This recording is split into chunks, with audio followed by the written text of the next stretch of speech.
थोड्या दिवसांपूर्वीच आम्ही आमच्या प्लॉटमधल्या आंब्यांच्या झाडाचे आंबे तोडलेले होते आणि आमच्या प्लॉटमध्ये आय थिंक 5 ते 6 आंब्याची झाडे आहेत आणि हे अप्रॉक्सिमेटली 171 आंबे आहेत. ते मी घरातच नॅचरल पद्धतीने पिकवण्यासाठी ठेवणार आहे.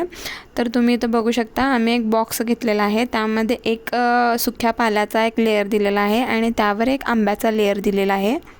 आणि लेअरिंग कंप्लीट झाल्यानंतर एक सुतळी पोत्याचं पोतं ठेवून द्यायचं, जेणेकरून त्या आंब्यांना ऊब मिळावी. आंबे हे उष्णतेने जास्त पिकतात आणि 10 दिवसानंतर ती पेटी ओपन करायची. You can see the result after 10 days. लास्टला मी एक पिक्चर ॲड करते, जिथे माझ्या भाच्याने हा आंबा घेतलेला आहे. त्याचा फेस आणि आंब्याचा साईज तुम्ही कंपेअर करून ठरवू शकता की ॲक्च्युअलमध्ये आंब्याचा साईज किती आहे. And if you have the 4 members square family, तर 1 टाईम आमरससाठी हा आंबा तुमच्यासाठी सफिशियंट आहे. Thank you for watching.